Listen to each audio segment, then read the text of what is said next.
Hello students, तो आज हम स्टार्ट करेंगे अपना चैप्टर नंबर 1 जिसका नाम है रियल नंबर्स। तो रियल नंबर्स के बारे में आपने क्लास 9 में भी पहले डिस्कशन किया हुआ है, जहाँ पर आपने natural numbers, whole numbers, integers, rational numbers क्या होते हैं, इरेशनल नंबर्स क्या होते हैं, ये सब आपने डिस्कशन वहाँ किया हुआ है। तो उसी इंट्रोडक्शन को पहले हम थोड़ा सा एक बार ब्रीफ कर लेंगे। उसके बाद फिर हम ये देखेंगे कि यहाँ पर जो आपका मेन यूक्लिड डिवीजन एल्गोरिथम है वो किस तरीके से काम करती है, जिसकी हेल्प से हम अपना एचसीएफ को निकालेंगे। उसके बाद हम प्राइम फैक्टराइजेशन मेथड भी देखेंगे।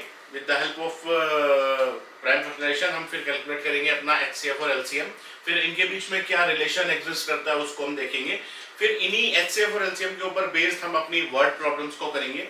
उसके बाद फिर हमारा इसमें कंसेप्ट आएगा इरेशनलिटी का, जहां पर हम ये प्रूव करेंगे कि कोई भी इरेशनल नंबर इरेशनल क्यों है, किस तरीके से उसको प्रूव कर सकते हैं। यहाँ पर जब आपने इसको कंसेप्ट को क्लास 9 में पढ़ा था तो वहां पर ये लिखा हुआ था कि इसको आप अपनी क्लास 10 में पढ़ेंगे, तो यहाँ पर हम उसको प्रूव भी करके देखेंगे कि इरेशनलिटी कैसे होती है। ठीक, तो ये हमारा पूरा जिस्ट है इस चैप्टर 1 का। आइए स्टार्ट करते हैं अपने ब्रीफ इंट्रोडक्शन के साथ। तो जो आपके पास रियल नंबर्स होते हैं, देखिए नंबर्स आपके पास दो तरह के होते हैं, एक आपके होते हैं रियल नंबर्स और एक आपके होते हैं कॉम्प्लेक्स नंबर्स। जो आपके कॉम्प्लेक्स नंबर्स हैं वो होते हैं अदर देन रियल नंबर्स, उनको आप क्लास 10th में स्टडी नहीं करेंगे, वो आपकी 11th क्लास में आएंगे।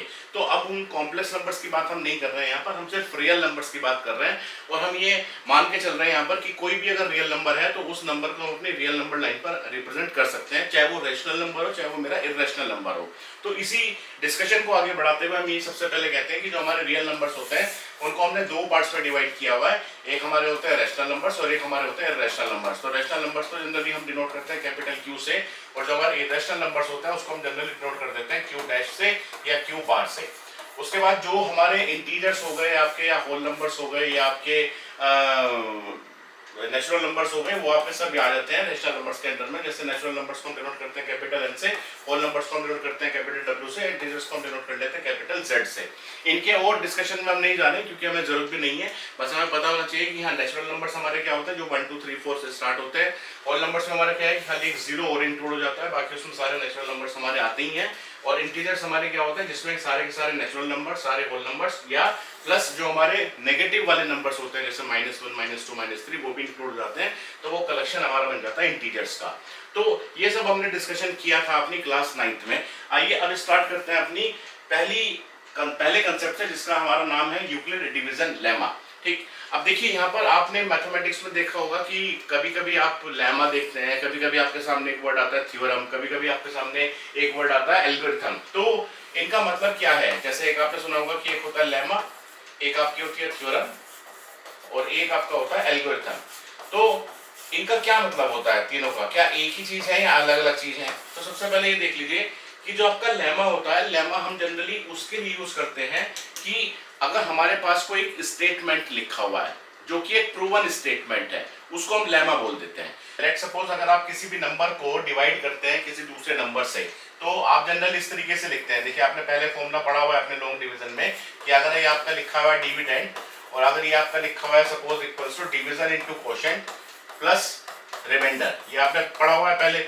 तो ये क्या है लॉन्ग डिवीजन मेथड के अकॉर्डिंग, ये मेरा एक लेमा है, क्योंकि ये एक प्रूवन स्टेटमेंट है कि जब भी आप किसी नंबर को किसी दूसरे नंबर से डिवाइड करेंगे तो जो आपका रिजल्ट आएगा वो हमेशा इसी फॉर्म का आएगा। तो दिस इज लेमा।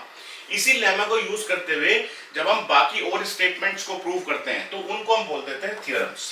ठीक है, और जो हमारी एल्गोरिथम होती है, एल्गोरिथम का मतलब ये होता है कि आपको एक सेट ऑफ स्टेप्स दिया हुआ है, जब आप उनको स्टेप वाइज एग्जीक्यूट करेंगे तो आपको एक आउटपुट मिल जाएगा या आपको एक रिजल्ट सेट मिल जाएगा।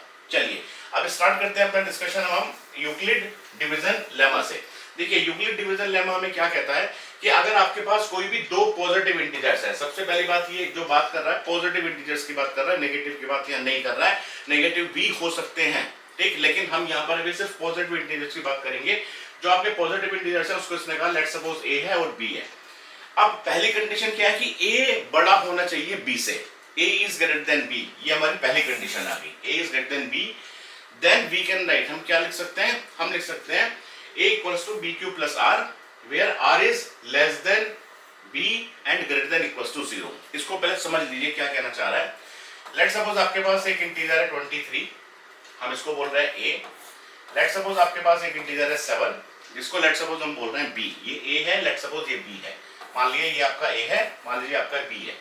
अब आपने इसको डिवाइड किया, डिवाइड करेंगे तो क्या आएगा 7 3 ये आपका आ गया 21 और आपका ये रिमाइंडर बच गया 2।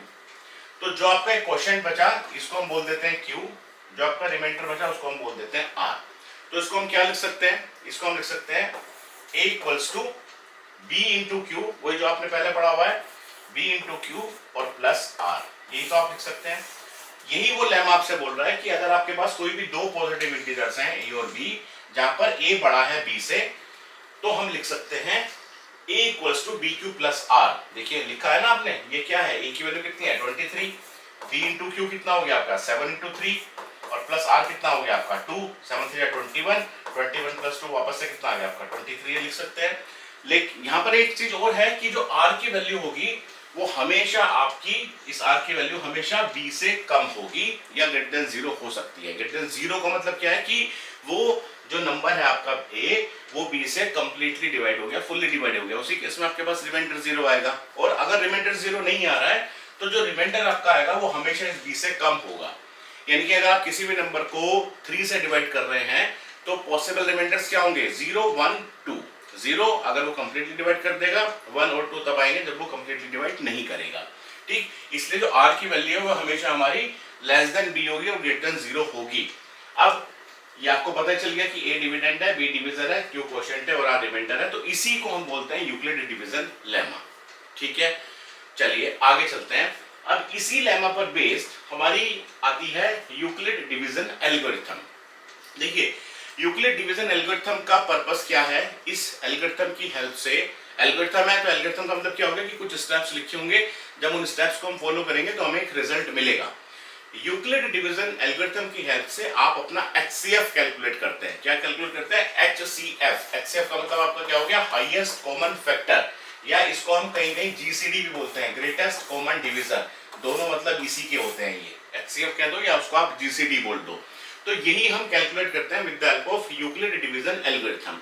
अब जो आपका सिलेबस है, जो आपकी NCERT की बुक है, उसमें इसके बारे में लिखा हुआ है, क्योंकि जब से सिलेबस चेंज हुआ है तो पहले तो इसके ऊपर क्वेश्चंस थे, लेकिन अब क्वेश्चंस उसके ऊपर दिखाई नहीं देते हैं। वो क्वेश्चंस जो है आपके कि HCF निकाल दीजिए, LCM निकाल दीजिए with the help of prime factorisation method, ये आपका लिखा हुआ है। लेकिन ये आपका थ्योरी कंटेक्स्ट में लिखा हुआ है, तो इसके ऊपर आपके क्वेश्चंस बिल्कुल आ सकते हैं। ठीक, इसलिए इसको भी ध्यान से पढ़िएगा कि किस तरीके से एल्गोरिथम काम करती है। चलिए अब देखो इसको स्टार्ट करते हैं। यहाँ पर भी सबसे पहले क्या कह रहा है ये कि it is used to find the HCF of two positive integers. यहाँ पर भी ये दो पॉजिटिव इंटीजर्स की ही बात कर रहा है। अब क्या है, ये आपकी एल्गोरिथम लिखी हुई है। अब देखो एल्गोरिथम जो आपकी लिखी है इसको पहले समझ लीजिए कि काम करती कैसे है। ये हम एक एग्जांपल की हेल्प से इसको समझते हैं। अब सपोज करिए आपके पास कोई भी दो नंबर्स हैं। लेट सपोज आपके पास एक नंबर है 404 और लेट सपोज आपके पास एक नंबर है 96। आपको लेट सपोज इनका एलसीएम निकालना है। अब क्योंकि ये जो एल्गोरिथम आपकी है ये बेस्ड आपकी लेमा पर है, जो यूक्लिड डिवीजन लेमा है, जिसमें कि हम एक नंबर को दूसरे से डिवाइड करेंगे। वहीं से तो हमने लिया है A और B। देखो ना ये कह रहा है ना apply the lemma A equals to BQ plus R। अब इसमें लेमा ही अप्लाई कर रहे हैं। लेमा जब आप अप्लाई कर रहे हैं तो लेमा की कंडीशन ये थी कि A बड़ा होना चाहिए B से। तो यहाँ पर हम ये सबसे पहले एज्यूम करेंगे कि जो A की वैल्यू है वो तो हो गई 404 और जो आपकी B की वैल्यू है वो लेट सपोज हो गई 96। ठीक, तो A की वैल्यू आपकी हो गई 404 और लेट सपोज B की वैल्यू आपकी हो गई 96। ठीक, ये एग्जांपल अभी आगे भी आएगा इसलिए यही एग्जांपल हमने ले लिया। अब इसको कैसे हम अप्लाई करें एल्गोरिथम को, यहाँ पर समझिए। लेट सपोज मैं एक यहाँ पर टेबल बना रहा हूँ, ये A है, B है, Q है और R है। ये मैंने एक टेबल बना ली और यहाँ पर हम वैल्यूज लिखते रहेंगे कि किसकी क्या क्या वैल्यू है। इनिशियली A की वैल्यू क्या है 404 और B की वैल्यू आपकी क्या है 96। अब उसने कहा कि आप सबसे पहले लेमा अप्लाई करिए। लेमा अप्लाई करिए यानी कि A equals to BQ plus R करिए, यानी कि आप उसको डिवाइड करिए। डिवाइड करने के बाद आपको एक क्वोशिएंट मिलेगा, आपको एक क्वोशिएंट मिलेगा और आपको एक रिमाइंडर मिलेगा। ठीक है, पहले निकाल लीजिए उसको। अब जब आप उसको डिवाइड करके निकालेंगे तो क्या आएगा देखो। अब जब आप करेंगे 404 को 96 से जब आप डिवाइड करेंगे तो क्या मिलेगा, 9 5 45, 9 4 36, तो 6 4 24, 2 9 36, 37 38, ये आपका मिल गया 0 और 2। सिर्फ इतना आपको डिवाइड करना था, एक ही बार डिवाइड करना था। ठीक है, एक बार डिवाइड करने के बाद ये आपको मिल गया क्वोशिएंट और ये आपको मिल गया रिमाइंडर। तो क्वोशिएंट की वैल्यू आपकी कितनी आ गई 4, इसको आप इधर लिख दीजिए। रिमाइंडर की वैल्यू आपकी आ गई 20, इसको आप इधर लिख दीजिए। एक बार डिवीजन परफॉर्म हो गया, ये हमने पहला स्टेप लगा दिया। अब क्या बोल रहा है वो, replace A with B and B with R। अब रिप्लेस कर दो, ए को किससे रिप्लेस कर दो, बी से, यानी कि ए की वैल्यू क्या हो जाएगी, जो बी की वैल्यू है। तो ए में आप डाल दो 96 और बी में आप क्या डाल दो, जो आपकी आर की वैल्यू है। आर की वैल्यू कितनी है आपकी 20 है, वो आप डाल दो बी में। हमने रिप्लेस कर दिया वैल्यूज को। देखिए हम एल्गोरिथम चला रहे हैं, तो एल्गोरिथम का मतलब यही है कि जो भी स्टेप्स लिखे आप उसको वन बाय वन एग्जीक्यूट करते जाइए। उसने कहा आप रिप्लेस कर दो ए को बी से, बी को आर से। हमने ए को रिप्लेस कर दिया बी से, बी की वैल्यू 96 थी तो ए की वैल्यू 96 हो गई, बी की वैल्यू हमारी 20 थी, आर की वैल्यू 20 थी, तो हमारी वैल्यू चली गई बी में, हमने रिप्लेस कर दिया। उसके बाद ये कह रहा है रिपीट द प्रोसेस। अब इसी प्रोसेस को रिपीट करिए। कौन से प्रोसेस को रिपीट करिए, यही कि आप बार बार लेमा लगाते जाइए। अब आप फिर से यही लेमा लगाइए, क्योंकि अब आपके पास नई ए की वैल्यू और नई बी की वैल्यू आ गई है। वापस से आप लेमा लगाइए, और कब तक लगाइए, जब तक आपका जो रिमाइंडर है वो जीरो ना आ जाए, जब तक आपका आर जीरो ना हो जाए। चलिए लगाते हैं। अब जब हम दोबारा लगाएंगे तो अब ए की वैल्यू कितनी है 96, बी की वैल्यू आपकी कितनी है 20। जब आप इसको वापस से डिवाइड करेंगे तो कितना आ गया 24 जा 80, और यहाँ पे कितना बच गया, रिमाइंडर 16 आ गया। इसका मतलब अब क्वेश्चन कितना आ गया 4, रिमाइंडर कितना आ गया 16। ठीक है, रिमाइंडर जीरो आया क्या, नहीं, रिमाइंडर अभी जीरो नहीं आया। रिमाइंडर जीरो नहीं आया तो वापस से लेमा अप्लाई करिए। लेमा अप्लाई करेंगे तो क्या होगा, सबसे पहले जो बी की वैल्यू थी वो आपकी ए की वैल्यू हो गई, जो आपकी आर की वैल्यू थी वो आपकी हो जाएगी बी की वैल्यू, यानी कि आपका हो गया 20 और 16। फिर से लेमा लगाइए, फिर लेमा लगाए तो कितना हो गया 20 को आपने अब डिवाइड किया 16 से, 16 बन जा 16, रिमाइंडर कितना आ गया 4, यानी कि अब आपका क्वेश्चन कितना हो गया 1, रिमाइंडर कितना हो गया 4। क्या रिमाइंडर जीरो आ गया क्या, नहीं, रिमाइंडर अभी भी जीरो नहीं आया। फिर से रिप्लेस कर दीजिए, जो 16 है ये आपका इधर आ गया, जो आपका रिमाइंडर आया था 4 ये आपका इधर आ गया। फिर डिवाइड करिए 16 को 4 से, जब आपने 16 को 4 से वापस से डिवाइड किया तो आपका आ गया 4 4 16, अब आपका रिमाइंडर आ गया 0, तो ये आपने लिखा इधर 4 और ये आपका आ गया रिमाइंडर 0। अब आपका रिमाइंडर 0 आ गया है, तो अब ये स्टेप इसका मतलब मेरा कंप्लीट हो गया, क्योंकि रिमाइंडर 0 मिल गया। तो इसने कहा कि व्हेन r इक्वल्स टू 0, जब आपका r 0 आ जाएगा, जैसे यहाँ पर मेरा आ गया है, जब आपका r 0 आ जाएगा, the last known zero reminder, the last non zero reminder, इससे पहले वाला जो रिमाइंडर था जो कि नॉन जीरो था, यानी कि कितना इस केस में 4, इट्स द HCF। तो इसके लिए जो मेरा HCF आ गया वो कितना आ गया 4। तो हम सिंपली क्या लिख देंगे कि HCF ऑफ 404, 96 इक्वल्स टू 4। तो इस तरीके से हमारी यूक्लिड डिवीजन एल्गोरिथम काम करती है। ठीक, अब देखिए हम इसमें आगे चल के अभी वो भी देखेंगे कि प्राइम फैक्टराइजेशन किस तरह से काम करता है, लेकिन इसका जो सबसे बड़ा एडवांटेज है यूक्लिड डिवीजन एल्गोरिथम का वो यही है कि अगर आपके पास काफी बड़े बड़े नंबर्स दिए हुए हैं तो बहुत कम टाइम में आपको ये आंसर दे देगी निकाल कर। ठीक है, क्योंकि अगर आप इसी को देखें, सपोज 96 और 404 है, अभी अगर इसके आप फैक्टर्स बनाएंगे तो हो सकता है कि आप फैक्टर्स बना के कम टाइम में सिर्फ निकाल लें। लेकिन सपोज मैं आपसे कह रहा हूँ कि 10,384 नंबर दिया हुआ है, 98,455 नंबर दिया हुआ है। अब सोचिए अगर उसके आप फैक्टर्स बनाएंगे तो कितना टाइम आपको लग जाएगा, लेकिन उसी को अगर आप ये एल्गोरिथम लगा के निकालेंगे तो बहुत शॉर्टेस्ट, बहुत कम टाइम में आपको रिजल्ट मिल जाएगा। ठीक, चलिए इसको हम दोबारा अप्लाई करके देखेंगे अभी और एग्जांपल्स पर। अभी आगे चलते हैं। ये मेरे ख्याल से कंसेप्ट आपको क्लियर हो गया होगा। अगर किसी को कोई डाउट है तो कमेंट सेक्शन में डाल दीजिएगा। उसके बाद यहाँ पर इसकी एक एडवांटेज भी लिखी है कि जो यूक्लिड डिवीजन एल्गोरिथम आपकी है ये बहुत तरह के फील्ड्स में हमारी यूज होती है, जैसे कंप्यूटर साइंस फील्ड में यूज होती है, फ्रैक्शंस निकालने का काम आती है, डिविजिबिलिटी चेक करते हैं इससे हम। ठीक है, चलिए आगे चलते हैं। अब नेक्स्ट हमारा आता है फंडामेंटल थ्योरम ऑफ अरिथमेटिक। यहीं से मेनली स्टार्ट होती है आपके चैप्टर की कि क्या कहती है हमारी थ्योरम अरिथमेटिक की। देखिए आपके पास सबसे पहले ये ध्यान रखिएगा कि आपके पास जो नंबर्स होते हैं आपने पढ़े होंगे, एक तो आपने पढ़े होंगे कंपोजिट नंबर्स, एक आपने पढ़े होंगे प्राइम नंबर्स, एक आपने सुना होगा को प्राइम नंबर्स के बारे में भी। ये क्या होते हैं? तो कंपोजिट नंबर्स हमारे वो नंबर्स होते हैं जिनको हम एक्सप्रेस कर सकते हैं इन टर्म्स ऑफ फैक्टर्स। और फैक्टर्स क्या होंगे? एक फैक्टर तो 1 होगा, एक फैक्टर खुद होगा जो भी नंबर दिया हुआ है, और बाकी अदर फैक्टर्स भी होंगे। तो उस तरह का जो नंबर होता है वो हमारा होता है कंपोजिट नंबर। सपोज मैं आपसे कहूँ 12 है। अब अगर आप 12 के फैक्टर्स निकालेंगे तो 12 के क्या क्या फैक्टर्स बनेंगे? अगर आप 2 इससे डिवाइड करेंगे तो 2 6 12, 2 3 6 और 3 1 3। इसका मतलब 12 के क्या क्या फैक्टर बने? एक तो 1 हो ही गया, एक आपका 12 हो गया, बाकी फैक्टर्स आपके क्या आ गया? एक 2 आ गया और एक आपका 3 आ गया। इसका मतलब एक तो इसका 1 फैक्टर हो ही गया, एक इसका फैक्टर 12 भी हो गया और बाकी आपके पास अदर फैक्टर्स भी आ गए। तो इस तरह का जो भी नंबर होगा उस तरह के नंबर को हम बोलते हैं कॉम्पोजिट नंबर। अब जो प्राइम नंबर्स होते हैं उसमें क्या होता है कि प्राइम नंबर वो नंबर होते हैं जिसके फैक्टर या तो सिर्फ 1 होगा या वो नंबर खुद होगा, 1 या इटसेल्फ। फॉर एग्जांपल अगर 5 लिखा हुआ है तो 5 के फैक्टर क्या बनेंगे, 1 बनेगा या 5 बनेगा, यानी कि फैक्टर या तो सिर्फ 1 है या वो नंबर खुद है। और को प्राइम नंबर्स आपके क्या होते हैं, को प्राइम की जब हम बात कर रहे हैं तो हम दो नंबर्स को एक साथ लेकर चल रहे हैं। तो को प्राइम नंबर्स हमारे वो नंबर्स होते हैं जिनका कोई कॉमन फैक्टर नहीं होता अदर देन 1। अब इसका प्राइम नंबर से कोई लेना देना नहीं है, ऐसा नहीं है कि को प्राइम नंबर्स वही होंगे जो प्राइम होने चाहिए। फॉर एग्जांपल अगर मैंने लिखा एक 3 लिखा और लेट्स सपोज एक 5 लिखा, ठीक है, लेट्स सपोज मैंने लिखा एक 3 लिखा और एक 5 लिखा, मैंने आपसे पूछा कि क्या ये को प्राइम है, तो आप 3 के फैक्टर बनाइए। 3 के फैक्टर क्या बने, 1 बना 3 बना, 5 के क्या फैक्टर बने, 1 बना 5 बना। इसके क्या कोई कॉमन फैक्टर है अदर देन 1? नहीं है, सिर्फ 1 ही एक फैक्टर है, इसका मतलब ये मेरे को प्राइम नंबर्स हैं। हाँ, यहाँ पर ये दोनों भी प्राइम है, वो एक अलग बात है। दूसरा नंबर लीजिए, सपोज आपने एक नंबर लिया 8 और सपोज एक आपने नंबर लिया 15, क्या ये को प्राइम है? अब इनके फैक्टर्स बनाइए। अब जब आप इसके फैक्टर बनाएंगे तो 8 के फैक्टर क्या बने, 2 इंटू 2 इंटू 2, और 15 के फैक्टर क्या बने, 3 इंटू 5, 3 इंटू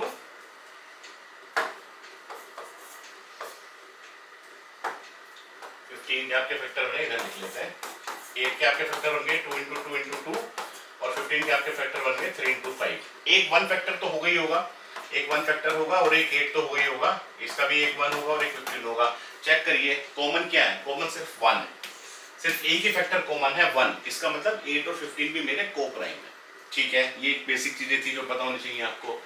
अब मैं आपसे पूछूं कि बताइए सबसे छोटा कंपोजिट नंबर कौन सा है, या मैं आपसे पूछूं कि क्या 1 एक प्राइम नंबर है या 1 एक कंपोजिट नंबर है, 1। अब देखिए अगर आप 1 की बात करते हैं तो 1 का फैक्टर क्या बना, 1 का फैक्टर सिर्फ 1 है, यानी कि सिर्फ एक ही फैक्टर है 1 का 1।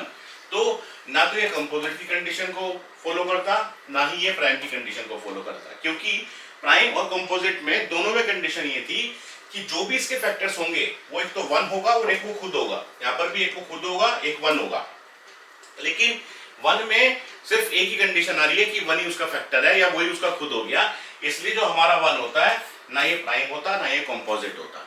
उसके बाद जो नेक्स्ट नंबर आता है आपका नेक्स्ट इंटीजर वो आपका 2 हो गया, 2 प्राइम होता है, 3 भी प्राइम होता है। 4 एक ऐसा नंबर है जो हमारा पहला कंपोजिट नंबर होता है, तो 4 is the least composite number. उसके बाद 2 is the least prime number. ठीक, तो कभी कभी क्वेश्चन इस तरह का आ जाएगा कि find the HCF of least composite number and least prime number. ठीक, तो ऐसा बना सकता है, यानी कि आपको सीधा सीधा एचसीएफ निकालना है 2 का और 4 का। ठीक है, चलिए एक बात ये हो गई, साथ ही साथ एक कंसेप्ट मैं आपको और बता देता हूँ, हालांकि अभी वो आगे आएगा।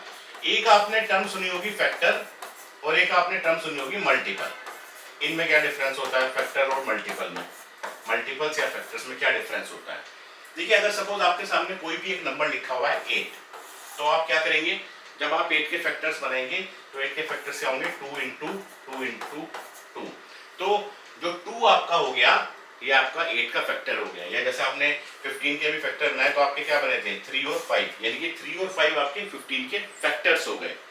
मल्टीपल्स आपके क्या होते हैं, मल्टीपल्स आपके होते हैं सपोज आपके पास कोई एक नंबर है 8, तो 8 के जो मल्टीपल्स होंगे वो क्या होंगे 8 टू 16, 8 3 24, 8 4 32, 8 5 40। तो ये जो नंबर्स हैं ये आपके हो गए मल्टीपल्स। ठीक, जो फैक्टर्स आपके होते हैं वो हमेशा जिस नंबर के आपने फैक्टर निकाले उससे हमेशा छोटे होंगे या इक्वल हो सकता है अगर वो खुद एक फैक्टर है, लेकिन जो मल्टीपल्स आपके होंगे वो हमेशा जो मल्टीपल्स होते हैं वो उस नंबर से हमेशा बड़े होते हैं, क्योंकि आपने वो मल्टीप्लाई कर करके लिखे हैं। ठीक है, तो क्या ये कुछ बेसिक टर्मिनोलॉजीज थी जो आपको पता होनी चाहिए। अब हम स्टार्ट करते हैं अपनी फंडामेंटल थ्योरम ऑफ अरिथमेटिक से।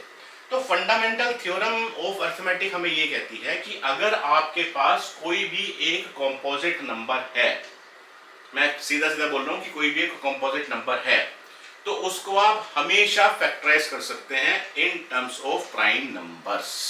यानी कि अगर आपके पास कोई भी एक कंपोजिट नंबर है, लेट्स सपोज लिखा है आपने 12, तो आप इसको हमेशा प्राइम नंबर्स के टर्म्स में लिख सकते हैं। जैसे अगर इसके फैक्टर्स देखें तो क्या आएंगे 2 2 4 3 12, ये आ गए ना। और जो भी इसके फैक्टर्स आए, जितने भी आपके फैक्टर्स आए, हमेशा जितने भी फैक्टर्स बनेंगे वो सिर्फ और सिर्फ प्राइम नंबर्स ही होंगे। ये जरूरी है, ये फंडामेंटल थ्योरम है हमारी कि अगर कोई भी नंबर आपके सामने लिखा हुआ है तो जो उसके फैक्टर्स होंगे वो हमेशा प्राइम नंबर्स होंगे। और मैं यहाँ पर कंपोजिट नंबर की क्यों बात कर रहा हूँ, क्योंकि प्राइम नंबर्स के फैक्टर्स तो सिर्फ 1 होगा या वो खुद होगा, इसलिए बाकी और फैक्टर्स आएंगे ही नहीं। बाकी फैक्टर्स सिर्फ आएंगे किस केस में, जब आपके पास नंबर कंपोजिट होगा, क्योंकि अगर कंपोजिट नंबर है ही नहीं तो प्राइम है, प्राइम है तो उसके फैक्टर खाली 2 ही बनेंगे, एक 1 और एक वो खुद। ठीक, तो यही हमारी थ्योरम कह रही है कि every composite number can be expressed या factorized as a product of primes. देखिए प्रोडक्ट तो है प्राइम्स की, और ये जो फैक्टराइजेशन होता है ये यूनिक होता है। यूनिक का मतलब क्या हो गया, जैसे अगर आपके फैक्टर बना 2 into 2 into 3 तो यही फैक्टर्स बनेंगे, ऐसा नहीं है कि कुछ और फैक्टर्स इसके बन जाएंगे आपके। ठीक, अपार्ट फ्रॉम द ऑर्डर। अब ये ऑर्डर की जो बात कर रहा है इसका मतलब ये हो गया कि जैसे 2 into 2 into 3 लिखा है तो आप इसको ये भी लिख सकते हैं 2 into 3 into 2, उससे कोई मतलब नहीं है, या 3 into 2 into 2। आप ऑर्डर चेंज कर सकते हैं कि आपने 3 को उठा के बीच में डाल दिया या आप 3 को उठा के सबसे शुरू में ले आए, ऑर्डर मैटर नहीं कर रहा है, फैक्टर्स मैटर कर रहे हैं कि फैक्टर्स कौन कौन से हैं। तो फैक्टर्स क्या बने, 2 बार 2 आ गया और एक बार आपका 3 आ गया।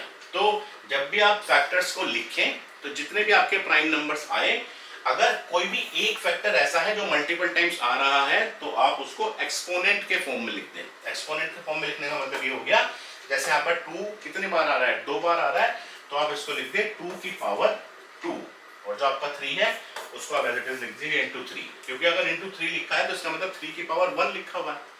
ठीक है, इसी तरीके से सपोज अगर आपके सामने लिखा हुआ है, लेट्स सपोज कोई नंबर ले लेते हैं 84। अब अगर आप 84 के फैक्टर्स बनाएंगे तो 84 के क्या फैक्टर्स बनेंगे आपके, बनाकर देखिए 84 के फैक्टर्स बनाइए। चलिए पहले ऐसा बना के दिखा देते हैं। तो 242 था 84, देन आपका आ गया 221, देन आपका आ गया 3 7 21, देन आपका आ गया 3 7 7, यानी कि ये आपका आ गया 2 into 2 into 3 into 7। देखिए क्या है, product of prime numbers only, सारे के सारे प्राइम नंबर्स हैं, 2 भी प्राइम है, 3 भी प्राइम है, 7 भी प्राइम है, हमेशा ऐसे ही होता है, ये फंडामेंटल थ्योरम है हमारी। या इसको मैं क्या लिख सकता हूँ, इसको मैं लिख सकता हूँ 2 की पावर 2, क्योंकि 2 कितनी बार है, तो 2 बार है, इंटू 3 की पावर 1 इंटू 7 की पावर 1। तो इस तरीके से हम, हमारी फंडामेंटल थ्योरम कहती है कि हम किसी भी कंपोजिट नंबर को लिख सकते हैं as a factor of prime numbers, order matter नहीं करता है। ठीक, ये मैंने आपको बता ही दिया कि फैक्टर का क्या मतलब होता है और मल्टीपल का क्या मतलब होता है। चलिए आगे चलते हैं, ये हम डिस्कस कर चुके हैं। नेक्स्ट हमारा है अब प्राइम फैक्टराइजेशन मेथड। तो प्राइम फैक्टराइजेशन मेथड की हेल्प से हम अपना एचसीएफ भी निकाल सकते हैं और एलसीएम भी निकाल सकते हैं। उसका अगर आपको थोड़ा सा याद नहीं है तो मैंने फिर भी स्टेप्स में लिख दिया है, आप एक बार गो थ्रू कर लीजिए, बहुत इजी है। सबसे पहले हम क्या करेंगे एचसीएफ निकालने के लिए कि हम सबसे पहले सारे के सारे प्राइम फैक्टर्स निकालेंगे। देखिए जब भी आप एचसीएफ निकाल रहे हैं तो हम जनरली बात यहाँ पर कंपोजिट नंबर की ही कर रहे हैं। तो जब भी आप एचसीएफ निकालेंगे तो सबसे पहले आप उसके फैक्टर्स बना लीजिए। तो फैक्टर्स कैसे बनाएंगे, with the help of prime factorisation method, यानी कि उसके सारे प्राइम फैक्टर्स निकाल लेंगे जो दोनों नंबर्स आपके हैं। यही काम आप एचसीएफ के केस में भी करेंगे और इस तरीके से आप एलसीएम के केस में भी यही काम करेंगे। सबसे पहले आपको फैक्टर्स बनाने हैं।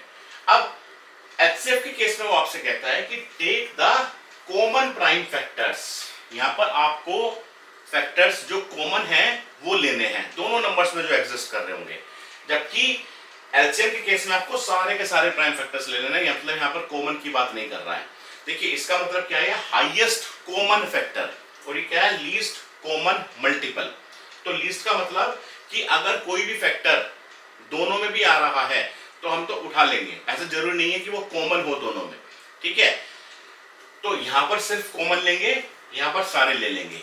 अब यहां पर जो भी आपने फैक्टर्स लिए, तो जो कॉमन, जब आपने कॉमन फैक्टर्स लिए तो ऑब्वियसली वो फैक्टर हमारा दोनों नंबर्स में रहा होगा। तो जिन दोनों नंबर्स में उस फैक्टर की पावर मिनिमम है, हम वो वाली पावर ले लेंगे। जिसमें हमारी पावर मिनिमम है हम वो वाली पावर ले लेंगे। सपोज आपका कोई फैक्टर 3 है जो कि कॉमन आया, एक में आपका आया सपोज 3 की पावर 20 और एक में आया सपोज 3 की पावर 15। तो हम जो कॉमन फैक्टर 3 लेंगे उसकी पावर 15 लेंगे, यानी कि लोवेस्ट पावर वाला हम फैक्टर लेंगे। ठीक है, लेकिन एलसीएम के केस में हमारा कुछ ऐसा है ही नहीं, हम तो सीधे सीधे सारे प्राइम फैक्टर्स को ले रहे हैं। और उन सारे प्राइम फैक्टर्स में भी फिर भी अगर कोई फैक्टर कॉमन है, उसकी मान लो एक में पावर 3 की पावर 15 है और एक में 3 की पावर 20 है, तो हम क्या करेंगे, उस केस में 3 की पावर 20 लेंगे।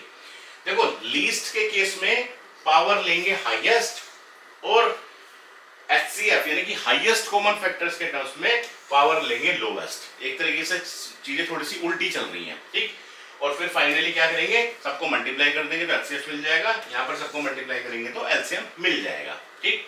आइए एग्जांपल देख लेते हैं, उसके हेल्प से बिल्कुल क्लियरिटी आपको मिल जाएगी। अब जैसे लिखा है उसने कि 6 और 20 का आप एचसीएफ और एलसीएम निकालिए, find the LCM and HCF of 6 and 20। तो सबसे पहले 6 के और 20 के फैक्टर्स बनाइए। 6 के फैक्टर्स आपके क्या बने, 2 3 ज़ा 6, फिर आपका बन गया 3 1 ज़ा 3। ये फैक्टर्स आपको बनाने आते होंगे, बहुत सारे बहुत क्लासेस से आप कर रहे हैं, तो इसमें हम अननेसेसरी में टाइम वेस्ट नहीं करेंगे। तो ये आपका आ गया 2 × 3। उसके बाद जो आपका 20 है इसके फैक्टर्स आप बनाइए। ये आपका बन गया 2 10 ज़ा 20, देन 2 5 ज़ा 10, देन 5 1 ज़ा 5। तो ये आपके 20 के फैक्टर्स बन गए 2 × 2 × 5। अब क्या करना है एचसीएफ निकालते हुए, एचसीएफ निकालते हुए हमें सिर्फ कॉमन फैक्टर्स देखने हैं। कॉमन फैक्टर्स कौन कौन से हैं, 2 यहाँ पर भी है, 2 यहाँ पर भी है, 2 लिख दीजिए। या इसका एक मैंने आपको और बताया था कि सबसे पहले अगर वो मल्टीपल आपके पास लिखे हुए फैक्टर्स तो उसको पावर्स पे लिख लें। तो जैसे आप 6 को तो सिर्फ 2 × 3 ही लिख सकते हैं, लेकिन जो 20 आपका है इसको आप लिख सकते हैं 2 की पावर 2 × 5। सबसे पहले इस तरह से लिख लें, यानी कि जो भी आपका कॉम्पोजिट नंबर है, और अगर आपके ये सब प्राइम नंबर्स हैं p1 p2 up to pn, तो इनकी आप पावर्स लिख दीजिए। सपोज इसकी पावर n1 है, n2 है, n पावर nn है, जो भी इसकी पावर्स है इसी फॉर्म में आप एक्सप्रेस करें। मतलब एक फैक्टर को इस तरह से अलग अलग तोड़ के मत लिखें, उसको एक्सपोनेंट्स की फॉर्म में लिख दें, तो थोड़ा सा फिर कॉमन देखने में इजी हो जाएगा। अब हम निकालते हैं इसका एचसीएफ और एलसीएम। अब देखिए एचसीएफ के केस में हमने क्या बताया था कि हम कॉमन फैक्टर लेंगे, तो 2 आपका इधर भी है, 2 आपका इधर भी है, तो एक कॉमन फैक्टर तो 2 आ गया। उसके बाद यहाँ 3 है लेकिन यहाँ 3 नहीं है, तो 3 कॉमन फैक्टर नहीं है। यहाँ 5 है लेकिन यहाँ 5 नहीं है, तो 5 भी कॉमन फैक्टर नहीं है। It means the only common factor is 2।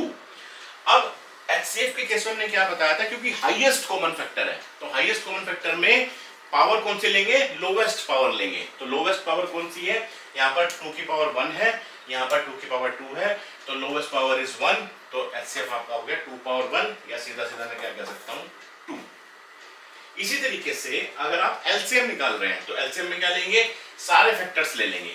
तो 2 एक फैक्टर है, 3 एक फैक्टर है, 5 एक फैक्टर है। टेक ऑल प्राइम फैक्टर्स, तो 2 भी ले लिया, 3 भी ले लिया, 5 भी ले लिया। अब जिस फैक्टर की मैक्सिमम कौन सी पावर है वो वाला ले लो। तो यहाँ पर 2 की पावर 1 है, यहाँ 2 की पावर 2 है, तो मैक्सिमम पावर कौन सी है, हाईएस्ट पावर कौन सी है 2, तो 2 की पावर क्या ले लेंगे 2। 3 की पावर 1 है, 5 की पावर 1 है, तो ये रहा, ये कितना हो गया 2 × 4 और 4 से 12 5 × 60, तो जो आपका एलसीएम आ गया वो आपका 60 हो गया। क्लियर हो गया होगा, ये बड़ा सिंपल है, ये आपने अपनी पहली क्लासेस में भी किया है, तो उसमें ज़्यादा टाइम लगाने की जरूरत नहीं है, बिल्कुल सिंपल है। अब इंपॉर्टेंट क्या है कि ठीक है आपने एलसीएम और एचसीएफ निकाल दिया, और एलसीएम आपका एचसीएफ आपका आ गया 2 और एलसीएम आपका आ गया 60। चलो अगर इसी को अभी हम अपने यूक्लिड डिवीजन से करें तो देखें जरा किस तरह से आंसर आता है। अब आपने सपोज यहाँ लिखा ए, आपने लिखा बी, आपने लिखा क्यू, आपने लिखा आर। ए कितना था, अब आपको जो 2 नंबर्स दिए हैं 6 दिया हुआ है, 20 दिया हुआ है, तो पहली कंडीशन क्या है यूक्लिड लेमा की, ए बड़ा होना चाहिए बी से। तो ए को हम क्या लेंगे, ए को हम 20 लेंगे इनिशियली, और बी को हम लेंगे इनिशियली 6, क्योंकि 20 बड़ा है 6 से, तो ए को आपने 20 ले लिया, बी को आपने 6 ले लिया। अब लेमा लगा दो, लेमा क्या कहता है, लेमा सीधा सीधा कहता है कि भैया 20 को डिवाइड कर दो 6 से। जब आपने 20 को डिवाइड किया 6 से तो कितना आ गया, 6 3 ज़ा 18, रिमाइंडर बच गया 2। तो क्वेश्चन कितना आ गया, क्वेश्चन आपका आ गया 3 और रिमाइंडर आपका कितना आ गया 2। उसके बाद क्या करो, रिप्लेस कर दो, जो आपका बी है वो आपका ए हो जाएगा, जो आपका आर है वो आपका बी हो जाएगा। तो ये कितना हो गया आपका 6 और ये आपका कितना हो गया 2। उसके बाद वापस से क्या करो, 6 को डिवाइड कर दो 2 से, तो 2 3 ज़ा 6 हो गया, रिमाइंडर कितना आ गया 0। तो क्वेश्चन इज 3, रिमाइंडर इज 0। जब रिमाइंडर 0 मिल जाए तो हमें क्या करना है, उससे जो पहले वाला रिमाइंडर था, यानी कि जो पहला नॉन जीरो रिमाइंडर था 2, वो आपका सीधा सीधा क्या हो गया एचसीएफ। देखिए आपका एचसीएफ कितना आ गया 2 आ गया। सिंपल है, ठीक है। तो ये बड़े सिंपल मेथड्स होते हैं एचसीएफ निकालने के, चाहे आप यूक्लिड से निकाल लें, चाहे आप प्राइम फैक्टराइजेशन कर लें, या तरीके तो और भी हैं। देखिए जैसे आपका अगर आप वैदिक मैथ्स वगैरह पढ़ते हैं तो उसमें एक मेथड दिया हुआ है बाय एडिशन एंड सब्सट्रैक्शन। वो मेथड सिंपली क्या कहता है, वो कहता ही नहीं कि मल्टीप्लाई डिवाइड कुछ भी करो आप, वो सीधा सीधा कहता है कि सब्सट्रैक्शन करो। सब्सट्रैक्शन से भी आप एचसीएफ निकाल सकते हैं, बता देता हूँ। सपोज आपको 20 और 6 का निकालना है, तो जो बड़ा नंबर है उसमें से छोटा लेस कर दो। तो आपने सबसे पहले क्या किया, लेट्स सपोज 20 माइनस 6 कर दिया, कितना आ गया आपका 14 आ गया। अब जो आपका रिजल्ट आ गया 14, अब आपके पास क्या क्या नंबर्स हैं, 20 है, 6 है और 14 है। तो जो दो स्मॉलर नंबर्स हैं उनको उठा लो और उनमें से बड़े में से छोटा घटा दो। तो इसका मतलब सीधा सीधा क्या कर दो, 14 में से 6 को लेस कर दो, 14 में से 6 को लेस कर दो, कितना हो गया आपका 8। वापस से क्या करो, दो नंबर्स उठा लो, बड़े में से छोटा घटा दो। बड़ा नंबर कौन सा है 8, 6 क्या है छोटा, यानी कि आपने क्या कर दिया 8 माइनस 6 कितना आ गया 2। उसके बाद क्या कर दो, बड़ा 6 है 2 छोटा है, फिर क्या कर दो 6 माइनस 2 कितना आ गया 4। उसके बाद क्या कर दो 4 बड़ा है 2 छोटा है, यानी कि 4 माइनस 2 कितना आ गया 2। उसके बाद दोनों नंबर सेम आ गए 2 और 2, यानी कि जब 2 माइनस 2 करेंगे तो 0 आ गया। तो हम सीधा सीधा क्या करेंगे कि जो एचसीएफ आपका आ गया वो आपका हो गया 2। इस तरीके से भी आप निकाल सकते हैं, ठीक है, ये भी एक तरीका है निकालने का। लेकिन कंसेप्ट समझिए कि कौन सा मेथड कहाँ लगाना है, क्योंकि यहाँ पर आप अभी सिर्फ जो एचसीएफ और एलसीएम निकाल रहे हैं ये सिर्फ अपनी 10th क्लास के लिए निकाल रहे हैं। तो यहाँ पर तो चलिए एग्जाम में जो क्वेश्चन आएगा आप उसको उसी तरीके से कर देंगे, लेकिन जब आप आगे क्लासेस में जाएंगे तब भी आपके कंसेप्ट यूज होंगे। तो वहां पर कौन सा मेथड हम लगाएं, तो हमेशा याद रखिएगा कि जो प्राइम फैक्टराइजेशन मेथड है ये आपका सक्सेसफुल तभी होगा, मतलब एफिशिएंटली तभी काम करेगा जब आपके पास जो नंबर्स दिए हुए हैं ना वो छोटे नंबर्स हैं।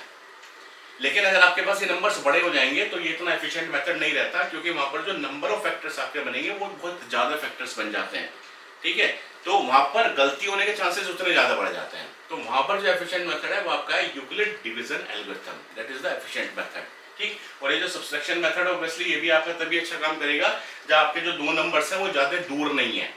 ज्यादा दूर नहीं है का मतलब ऐसा ना हो कि एक नंबर आपका 2 है और एक नंबर आपने ले लिया 9000, तो ऑब्वियसली जब आप माइनस करते जाएंगे तो वो तो कभी सोल्व भी नहीं हो, मतलब सोल्व तो हो जाएगा लेकिन उसमें नंबर ऑफ ऑपरेशंस जो है वो बहुत ज्यादा आपके बढ़ जाएंगे, ठीक है। चलो खैर आगे चलते हैं इन्हीं कंसेप्ट्स को लेकर। तो मेरा कहना यह है कि अभी तक जितना हमने पढ़ा है कि Euclid division lemma, Euclid division algorithm क्या होती है ये हमें पता लग गया, हमें प्राइम फैक्टराइजेशन के मेथड के बारे में पता लग गया, हमें ये भी पता लग गया फैक्टर्स क्या होते हैं, मल्टीपल्स क्या होते हैं, कंपोजिट नंबर क्या होते हैं, प्राइम नंबर्स क्या होते हैं, को प्राइम नंबर्स क्या होते हैं। फिर हमने देख लिया कि फंडामेंटल थ्योरम ऑफ अरिथमेटिक क्या है, ये बिल्कुल हमारे माइंड में सेट है, ठीक। अब इसी कंसेप्ट को यूज करते हुए हम कुछ क्वेश्चंस को सोल्व कर लेते हैं पहले, ठीक, मतलब एक तरह से प्रैक्टिस हमारी हो जाएगी। अब देखो सबसे पहले यहाँ पर इसने एक चीज ड्राइव करी कि अगर आपके पास दो पॉजिटिव इंटीजर्स ए और बी हैं तो आप अगर एचसीएफ और एलसीएफ को मल्टीप्लाई करते हैं तो वो आपका इक्वल आता है ए मल्टीप्लाई बाय बी के। बिल्कुल सही बात है, आप देख लीजिए आपने जो अभी एचसीएफ और एलसीएम निकाला था 6 और 20 का, तो 6 और 20 का एचसीएफ कितना आया था 2, एलसीएम कितना आया था 60, एचसीएफ 2 आया था, एलसीएम 60 आया था, यानी कि एचसीएफ मल्टीप्लाई बाय एलसीएम किसके इक्वल है, is equals to product of two numbers, यानी कि 6 और 20। तो 6 और 20 तो 2 into 60 कितना हो गया 120 और 6 और 20 कितना हो गया, ये भी आपका 120 आ गया। इसका मतलब ये मुझे एक रिजल्ट मिल गया कि एचसीएफ को जब हम एलसीएम से मल्टीप्लाई करेंगे तो वो मेरा इक्वल होता है product of the two numbers a and b, a और बी दोनों पॉजिटिव होने चाहिए। अब देखो ये रिजल्ट हमें मिल गया, तो इससे मैं क्या क्या कर सकता हूँ, इससे मैं ये कर सकता हूँ कि अगर मेरे पास दो नंबर्स दिए हुए हैं, अगर मेरे पास एचसीएफ आ गया तो इसका मतलब मैं सीधा सीधा एलसीएम निकाल सकता हूँ, बिल्कुल निकाल सकते हैं। अगर एचसीएफ दे दिया, एलसीएम दे दिया, एक नंबर दे दिया तो मैं एक अगला नंबर निकाल सकता हूँ, क्योंकि मेनली अगर आप देख रहे हैं तो किस तरह की चीज है, इस तरह की चीज है ना x into y equals to that suppose a into b, जहाँ पर x एचसीएफ है, y एलसीएम है, a और b आपके दो नंबर्स हैं, तो एक तरह के चार वेरिएबल्स हैं 1 2 3 और 4। इसका मतलब अगर आपको कोई भी तीन वेरिएबल दे दे तो आप चौथा तो निकाल ही लेंगे ना। आप चाहे इसके ऊपर कितने भी तरह के क्वेश्चन बना लो कि एलसीएम दे दिया, एचसीएफ दे दिया, ए दे दिया, बी निकालो, ए दे दिया, बी दे दिया, एचसीएफ दे दिया, एलसीएम निकालो, भाई सारे के सारे एक ही फॉर्म से निकलेंगे, ठीक है। अब ध्यान देने वाली बात यह है कि जो अभी ये डेरिवेशन हुआ है कि HCF into LCM equals to A into B, ये सिर्फ तभी एप्लीकेबल है जब आपके पास दो नंबर्स हो। अगर आपके पास नंबर्स दो से ज्यादा होंगे तो ये कभी भी एप्लीकेबल नहीं होगा। आप ऐसे नहीं कह सकते कि HCF of ABC into LCM of ABC equals to A into b into c होगा ना, ऐसा नहीं होगा, वो फिर अलग तरीके से चीजें चलती हैं, ठीक। उसमें फिर हम क्या करते हैं कि अगर तीन नंबर्स का निकालना है तो पहले दो का निकालो, फिर जो दो का आया उसको फिर तीसरे के साथ मिलाओ, फिर उसका अलग से निकालो। तो क्या अभी उसकी बात नहीं कर रहे हम। अभी देखिए यहाँ पर एक क्वेश्चन हमारे पास आया कि वो एचसीएफ और एलसीएम निकाल रहा है 36 एंड 84 का। अब उसने स्पेसिफाई तो किया नहीं है कि कैसे निकालना है, लेकिन उसने फिर ये कहा कि ये वेरीफाई करो कि HCF और LCM जो है वो प्रोडक्ट ऑफ नंबर्स के इक्वल होगा। ठीक, तो सबसे पहले प्राइम फैक्टराइजेशन मेथड लगाते हैं इसमें हम जल्दी से अपना, बिना टाइम वेस्ट के फटाफट से लगा देते हैं। 2 8 जा 36, 2 9 जा 18, 3 3 जा 9, 3 1 जा 3। ठीक है, उसके बाद हम लगा देते हैं 84 का। 84 का जो प्राइम फैक्टराइजेशन आपका हुआ 2 42 जा 84, then 2 21 जा 42, then 3 7 जा 21, then 7 1 जा 7। लिख दीजिए इसको फटाफट से फैक्टर्स के फॉर्म में। तो 36 के फैक्टर्स क्या हो गए? देखो मैं बिल्कुल टाइम वेस्ट नहीं करूंगा इसमें कि एक ही सवाल को 10-10 बार आपको बताऊं लिख के दिखाऊं, नहीं। तो 36 कितना हो गया? 2 के 2 फैक्टर आ गए यानी कि 2 की पावर 2, और 3 के भी कितने फैक्टर्स आ गए? 3 के भी 2 फैक्टर्स आ जाएंगे 3 की पावर 2। लिखने के बाद एक बार वेरीफाई जरूर करें, जैसे 3 3 जा 9, 9 4 जा 36, ठीक लिख दिया हमने। उसके बाद आपने लिखा 84, 84 आपका कितना हो गया? 2 की पावर 2 इंटू 3 की पावर 1, 7 की पावर 1 यानी कि इंटू 3 इंटू 7। अब HCF कितना हो गया आपका? HCF कॉमन फैक्टर हो गया, 2 कॉमन है लिख दीजिए 2, 3 भी कॉमन है लिख दीजिए 3, 7 कॉमन नहीं है मत लिखिए। HCF के लिए पावर लोवेस्ट, लोवेस्ट पावर कौन सी है? यहाँ भी 2 की पावर 2 है, यहाँ भी 2 की पावर 2 है, तो यहाँ पर 2 की पावर 2 ही लिखेंगे। यहाँ पर 3 की पावर 2 है, यहाँ पर 3 की पावर 1 है। लोवेस्ट कौन सी है? 3 की पावर 1 यानी कि 3 की पावर 1 लिखेंगे या सिर्फ 3 लिखेंगे। तो कितना आ गया? 2 2 4 इंटू 3 यानी कि HCF आपका आ गया 12। उसके बाद LCM निकाल दीजिए। LCM आपको कितना हो गया? सारे फैक्टर्स ले लीजिए, 2 भी ले लीजिए, 3 भी ले लीजिए, 7 भी ले लीजिए। ये ले लिया 2, ये ले लिया 3, ये ले लिया 7, और हाईएस्ट पावर वाला ले लीजिए क्योंकि LCM है तो 2 की पावर 2 ही हाईएस्ट है। 3 की पावर यहाँ 2 है या 1 है तो 2 हाईएस्ट है, और 7 की पावर सिर्फ 1 ही है।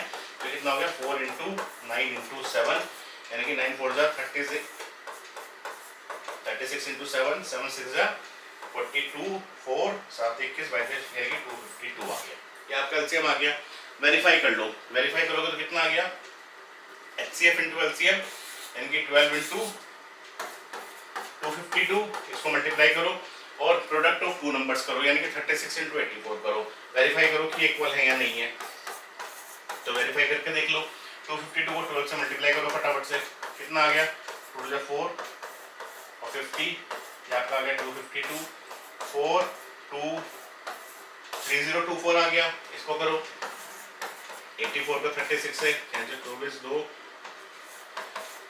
और 12 ये आपका हो गया 4 2, ये भी आपका आ गया 3024। तो दोनों के दोनों आपके हो गए 3024 यानी कि ये वेरीफाई हो गया रिजल्ट। अब अगर इसी को हमें करना होता, सपोज यूक्लिड डिवीजन से करने के लिए मैं बोलूँ आपसे, तो यूक्लिड डिवीजन में आप क्या करेंगे? करके देख लेते हैं एक बार यूक्लिड डिवीजन से भी।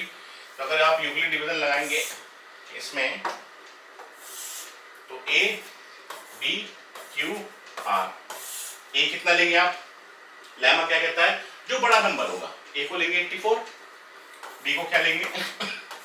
B को आप लेंगे 36। करिए सबसे पहले डिवाइड, लेमा लगाइए 84 और 36 से डिवाइड करिए, 36 2 जा 72 और ये आपका बच गया 12 यानी कि क्वेश्चन कितना आ गया? 2 और रिमाइंडर आपका कितना आ गया? 12। अब क्या करेंगे? ये 36 से इधर आ गया, जो 12 वो आपका इधर आ गया, तो कितना हो गया? 36 और ये आपका कितना आ गया? 12। और जब आप 36 को 12 से डिवाइड करेंगे तो 12 3 जा 36 और रिमाइंडर क्या बचा? 0 यानी कि आपका कितना आ गया? 3, ये आपका कितना आ गया? 0। इसका मतलब जब ये 0 मिल गया तो इससे पहले वाला जो नॉन जीरो रिमाइंडर है 12 वो आपका HCF होगा। देखो ये आपका HCF हो गया। तो देखो अगर आप यूक्लिड लगा रहे हैं तो कितने जल्दी आपको मिल गया। तो यूक्लिड का फायदा ये भी है कि बड़े नंबर्स पे भी काम करता है, और नंबर्स हमारा एक कोई छोटा नंबर है एक काफी बड़ा नंबर है यानी कि बीच में बहुत ज्यादा गैप है, तो भी हम बहुत फास्टली उसको निकाल सकते हैं। ठीक है, चलिए ये भी आपको क्लियर हो गया होगा। नेक्स्ट चलते हैं। अब देखिए लिखा है जैसे HCF निकालना है 96 और 404 का by prime factorisation method, find their LCM। अब यहाँ पर आप प्राइम फैक्टराइजेशन मेथड लगा दीजिए, पहले उससे HCF निकाल लीजिए, फिर आप HCF इंटू LCM का फॉर्मूला लगा के अपना LCM निकाल लीजिए। HCF into LCM equals to A into B, क्योंकि उसने नहीं कहा कि आपको LCM भी उसी से निकालना है प्राइम फैक्टराइजेशन से, वो हम डायरेक्टली फॉर्मूला लगा के भी निकाल सकते हैं। इसी को एग्जांपल को हम अपना यूक्लिड डिवीजन से देख चुके हैं ऑलरेडी। अब इसके फटाफट से फैक्टर्स बना लेते हैं। तो 96 के फैक्टर्स बनाइए फटाफट से आप अपने, 248 से 96 और उसके बाद 224, देन 2 12 से 24, देन आपका हो गया 2 6 से 12, देन आपका हो गया 2 3 से 6, देन आपका हो गया 3 1 से 3। उसके बाद आप बनाइए 404 के फैक्टर्स बनाइए, 2 202, देन 2 101 और 101 का आपका 3 9 1 ना 3 का भाई 4 101 तो प्राइम नंबर आपका हो गया, ठीक है।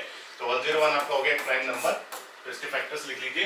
अब 96 के फैक्टर्स क्या आपके आए, 2 की पावर 1 2 3 4 5, 2 की पावर 5 मल्टीप्लाई बाय 3 और 404 के आपके क्या फैक्टर्स आए, 2 की पावर 2 और 101, ये तो बने। अब एचसीएफ निकाल दीजिए। एचसीएफ कितना आ गया आपका, एचसीएफ कॉमन फैक्टर आपका सिर्फ 2 है, 3 कॉमन नहीं है, 101 भी कॉमन नहीं है, 2 is the only common factor और लोवेस्ट पावर इज 2, तो 2 की पावर 2 यानी कि एचसीएफ कितना आ गया 4। एलसीएम अगर निकालना है तो ऐसे मत निकालिए, सीधा लिख दीजिए एलसीएम क्या होगा, multiply of 2 numbers divide by HCF, ये तो हो गया ना। तो मल्टीप्लाई ऑफ 2 नंबर्स कितना हो गया 96 इंटू 404 और डिवाइड बाय एचसीएफ, एचसीएफ आपका कितना आ गया 4, इसको लेस कर दीजिए, डिवाइड कर दीजिए 101 और 101 की 96 से कर दीजिए मल्टीप्लाई, तो 6 1 जा 6 9 1 जा 9, तो ये आपका आ गया 6969, तो ये आपका आ गया एलसीएम इज 9696। ठीक है, सिंपल है। चलिए आगे चलते हैं। Can two numbers be co-prime if their HCF is 1? क्या ऐसे दो नंबर्स हो सकते हैं जो को-प्राइम हो और उनका एचसीएफ 1 ना हो? क्या ऐसे दो नंबर्स हो सकते हैं जो को-प्राइम हो और उनका एचसीएफ 1 ना हो? ये क्वेश्चन है। अब जैसे मैंने आपको बताया था को-प्राइम के बारे में, जैसे हमने 3 और 5 लिया, तो 3 और 5 को-प्राइम थे, तो जब आपने देखा था इनका, तो जो कॉमन फैक्टर था वो क्या था, सिर्फ 1 था। अब अगर कॉमन फैक्टर 1 है तो इसका मतलब एचसीएफ सिर्फ 1 आएगा ना, ठीक है। उसी तरीके से जब आप देख रहे थे 8 और 15 का मैंने आपको ये बताया था, तो 8 और 15 को भी जब आप निकालेंगे तो 8 के फैक्टर्स क्या हुए 2 इंटू 2 इंटू 2, 15 के फैक्टर्स क्या हुए 3 इंटू 15 3 इंटू 5 सॉरी 3 इंटू 5। इसका मतलब जो कॉमन फैक्टर है वो सिर्फ 1 है, तो अगर कॉमन फैक्टर सिर्फ 1 है तो एचसीएफ भी 1 होगा। इसका मतलब अगर मेरे पास को प्राइम नंबर्स हैं तो एचसीएफ हमेशा 1 आएगा। ये एक बड़ी अच्छी निकल के आई चीज। अगर मेरे नंबर्स को प्राइम है देन एचसीएफ इज 1, और ये निकल के कुछ नहीं आया, ये बना उसी से ना, क्योंकि अगर को प्राइम्स है तो कॉमन फैक्टर सिर्फ 1 ही है, कॉमन फैक्टर सिर्फ 1 है तो ऑब्वियसली एचसीएफ 1 आ गया। अब चाहे 1 की पावर कुछ भी हो तो 1 ही आएगा, 1 को चाहे कितनी बार आप लिख लें। तो इसका मतलब अगर मैं सपोज कोई दो नंबर लेता हूँ 8 और 16, मैंने रैंडमली ले लिए, ठीक है, तो अब अगर मैं इनका एचसीएफ निकालता हूँ तो क्या एचसीएफ आएगा, देखो इसका 2 की पावर 3 और ये कितना हो गया 2 की पावर 4, आप निकालेंगे तो कितना आएगा, कॉमन फैक्टर इज 2 और लोवेस्ट पावर इज 3, यानी कि एक इसका एक एचसीएफ आ गया। तो इसका मतलब सीधा सीधा है कि ऐसे दो नंबर्स हो ही नहीं सकते जो को-प्राइम भी हो और उनका एचसीएफ 1 ना हो। मतलब अगर को-प्राइम नंबर्स हैं तो हमेशा एचसीएफ 1 ही आएगा। इस तरह से आप एग्जांपल देकर समझा सकते हैं। यहाँ पर भी पूछता है कि two numbers are said to be co-prime, तो नंबर्स कब तभी होंगे को-प्राइम, कब, जब उनका कॉमन फैक्टर 1 होगा, या मैं सीधा सीधा क्या कहूँ, जब एचसीएफ 1 होगा। ठीक है, वो रिजल्ट उसी से बना है। क्वेश्चंस कैसे भी बना लो, कितने भी बना लो, कंसेप्ट समझ में आना चाहिए। अब देखिए वो क्या बोल रहा है, फिर से सिंपल वही प्रैक्टिस क्वेश्चंस हैं।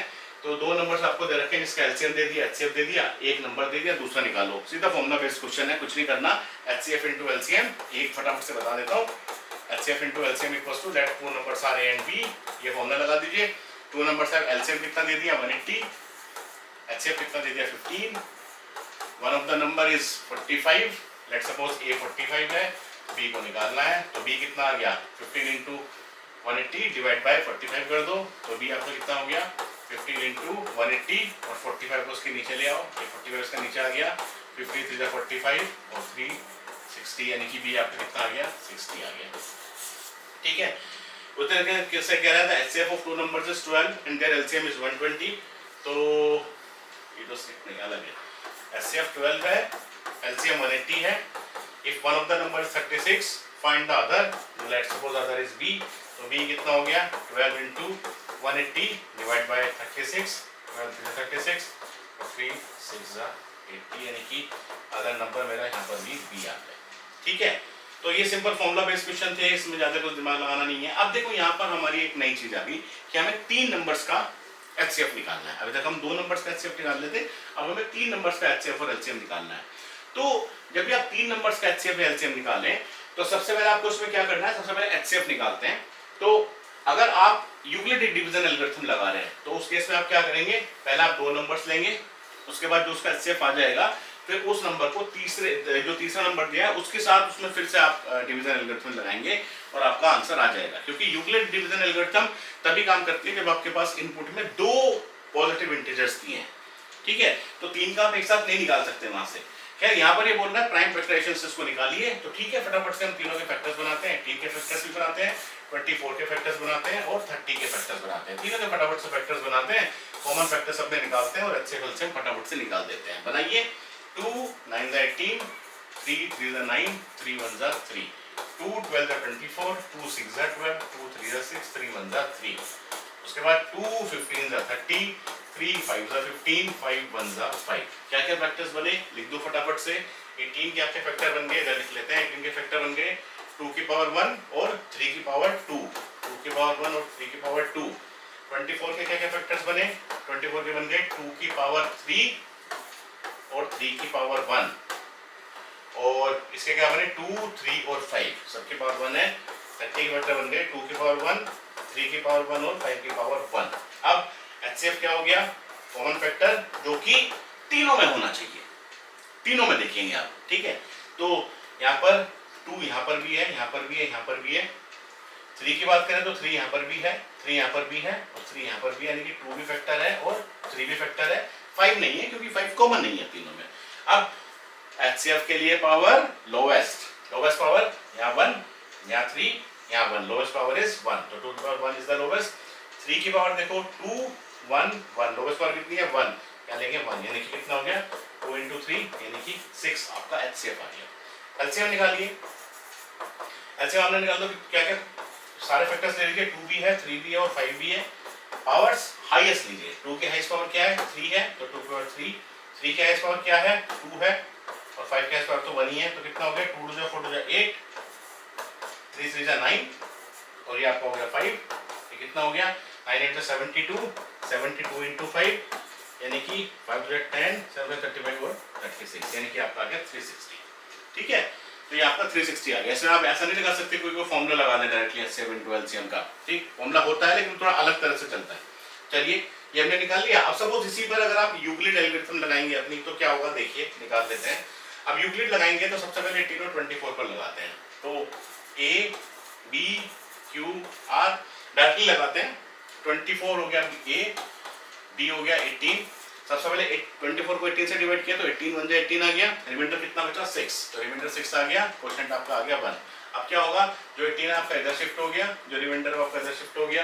18 को 6 से डिवाइड करिए, 6 3 जा 18, रिमाइंडर इज 0, क्वोशिएंट इज 3, तो इसका HCF कितना आ गया 6 आ गया। अब इसका जो HCF 6 आ गया, अब आप क्या करेंगे, इस 6 का और इस 30 का फिर से HCF निकालेंगे। तो अब आप A B Q R, A की वैल्यू 30 मान लो आप, क्योंकि 30 बड़ा है, और जो B की वैल्यू मान लो वो आपका 6 है, यानी कि जो दूसरा नंबर आपने यहाँ पर ले लिया वो आपने वही नंबर लिया जो पहले 2 नंबर्स का HCF था, ठीक है। अब इसको जब आप करेंगे तो देखो 30 को जब आपने 6 से डिवाइड किया तो एक बार में डिवाइड हो जाएगा, 6 5 30, रिमाइंडर क्वोशिएंट आपका 5 आ गया और रिमाइंडर आपका मिल गया 0। इसका मतलब जो इससे पहले आपको मिला था इसका HCF, तो HCF क्या था, ऑब्वियसली आपका B था, यानी कि 6, तो वही आपका इसका HCF हो गया। तो ये HCF of 3 numbers is 6 only. यहाँ पर भी आपका जब आपने HCF निकाला था HCF आपका कितना आया था 6 आया था, वो तो सेम आएगा आपका, ठीक। तो देखो जब मैंने यूक्लिड डिवीजन लगाई तो मुझे बहुत फास्ट रिजल्ट मिल गया। जब आप थोड़ी सी इसकी प्रैक्टिस कर लेंगे ना टेबल के, तो बड़ी इमीडिएटली रिजल्ट आपको मिल जाता है। ये एग्जाम में अगर क्वेश्चन आ गया कि भाई इसका निकालिए 9800 354 का और सपोज 62012 का, बनाते रहो फैक्टर्स बनाने में इतना टाइम लग जाएगा, लेकिन अगर डिवाइड करोगे तो बहुत जल्दी मिल जाएगा। क्यों, क्योंकि जब जैसे ही आप इस नंबर को इस नंबर से डिवाइड करोगे क्वोशिएंट 1 मिलेगा और जो रिमाइंडर मिलेगा, रिमाइंडर क्या होगा सोच के देखो, इसमें से इसको लेस करोगे ना, तो लेस करोगे तो कितना आएगा अप्रोक्सीमेटली, यानी कि 36,000 के आसपास लेस करके आपका आ जाएगा। फिर 36,000 को उससे डिवाइड करोगे, फिर और मतलब बहुत जल्दी रिड्यूस हो जाएगा आपका, बहुत जल्दी आपको आंसर मिल जाएगा, यही इसका बेनिफिट है। चलो आगे चलते हैं, फिर से सेम क्वेश्चन है। तो HCF और LCM निकालना है 6 72 और 122 का। तो 6 का डायरेक्टली लिख लेते हैं 2 into 3, 72 का कितना आ गया 2, बना लीजिए। वैसे तो ये बनाने की जरूरत है नहीं, आप खुद भी लिख सकते हैं इसको, लेकिन चलो ये लास्ट बनाकर देख लेते हैं यहाँ पे एक बार। 3 3 9 और 3 1 3, तो ये कितना हो गया 2 की पावर 3 और 3 की पावर 2, 2 जो 4 जो 8, 8 जो 72 और 120 का आपका कितना बन गया 2 इंटू 60, फिर बना लो चलो इसको भी 260 जा 230 जा 60, then 215, then 3 5, then 5 1, तो 2 की पावर 3 और 3 इंटू 5। ऐसे अब बता दो फटाफट से, सिंपल हो गया। अब तो आप बन गए चीते एकदम। 2 3 भी कॉमन है, 5 कॉमन नहीं है, लोवेस्ट पावर 2 की पावर 1 है, 3 की लोवेस्ट पावर भी 1 है, तो 3 to 6 आ गया। और अगर एलसीएम निकाला तो कितना आ गया, सारे फैक्टर्स ले लो, 2 भी ले लो, 3 भी ले लो, 5 भी ले लो। 2 की मैक्सिमम पावर हो गई 3, 3 की मैक्सिमम पावर हो गई 2, 2 जो 4 जो 8, 3 जो 9 और 5, ये तो सेम ही है, तो ये आपका आ गया 360। ठीक है, चलो आगे चलते हैं। अब इससे देखो नेक्स्ट आपसे कहा, बड़ा सिंपल क्वेश्चन है ये भी, देखने में लग रहा होगा पता नहीं है पी क्यू क्या ले लिया, कुछ नहीं है, सिंपल वही कंसेप्ट है। कह रहा है दो पॉजिटिव इंटीजर्स हैं ए और बी, उसको आपने एक्सप्रेस किया इन द फॉर्म दिस, और जहां पर क्या कह रहा है पी और क्यू हमारे प्राइम नंबर्स हैं। तो ठीक है, हम हमारी फंडामेंटल थ्योरम ऑफ अरिथमेटिक जो है वो ये तो कहती है कि कंपोजिट नंबर को आप क्या लिखते हैं, प्रोडक्ट ऑफ प्राइम्स ही तो लिखते हैं। तो ये आपके पी और क्यू जो लिखे हैं ये प्रोडक्ट ऑफ प्राइम्स ही है। तो ये ए क्या है, ये आपका है पी इंटू क्यू स्क्वायर, जो आपका ए है ये आपका लिखा है पी इंटू क्यू स्क्वायर, और जो आपका बी है वो क्या लिखा है P cube into Q, prime सी तो है ही, ठीक, पी और क्यू आपके प्राइम नंबर्स हैं। तो कह रहा है एचसीएफ निकालो, क्या है, तो ठीक है एचसीएफ निकाल दो, तो बच्चों का गेम है, यही तो कर रहे हैं हम। पी यहाँ भी कॉमन है, यहाँ भी कॉमन है, क्यू यहाँ भी कॉमन है, यहाँ भी कॉमन है, लोवेस्ट पावर यहाँ 1 है, यहाँ 3 है, तो लोवेस्ट पावर यहाँ 1 ले ली, क्यू की पावर यहाँ 2 है, यहाँ 1 है, तो लोवेस्ट पावर यहाँ 1 ले ली, तो कितना आ गया एचसीएफ आपका आ गया पी क्यू, सिंपल हो गया, option is correct P Q. ठीक है, इस तरह के और भी क्वेश्चंस आ सकते हैं, ठीक, लेकिन कंसेप्ट वही लगेगा। चलो आगे चलते हैं। अब कह रहा है देखो कि अगर HCF of this and this is expressible in the form this, तो फाइंड y। ठीक है, तो सबसे पहले इसका मतलब वो आपसे कह रहा है कि पहले इसका HCF निकाल लो, HCF निकालने के बाद इसके इक्वल रख दो, y निकल आएगा। फालतू में टाइम खराब करने की कोई जरूरत नहीं है कि मैं आपके सामने कहूँ अरे इसको देखेंगे, डरने की जरूरत नहीं है, अरे कुछ लिखा ही नहीं है ना, इसका फटाफट से वो निकाल दो पहले आप 210 और 55 का। अब देखो जब निकालोगे तो क्या आएगा, ए बी क्यू आर, ए कितना हो गया 210, बी कितना हो गया 55, निकाल दो। दोनों तरीके से निकाल देता हूँ उसको भी।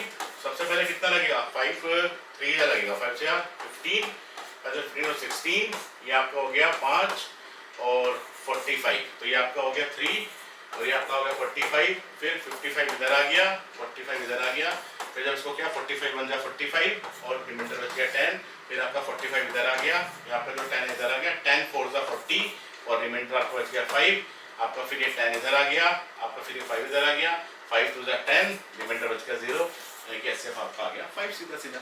या फैक्टराइजेशन कर लो, 210 का कर लो, 55 का कर लो, करो फटाफट से, 2 1 और 2 1 जा 2, 2 5 जा 10, फिर ये 3 से कटेगा, 3 3 जा 9 और 3 5 जा 15, फिर ये कटेगा आपका 5 से, 5 7 जा 35, फिर ये कटेगा 7 1 जा 7।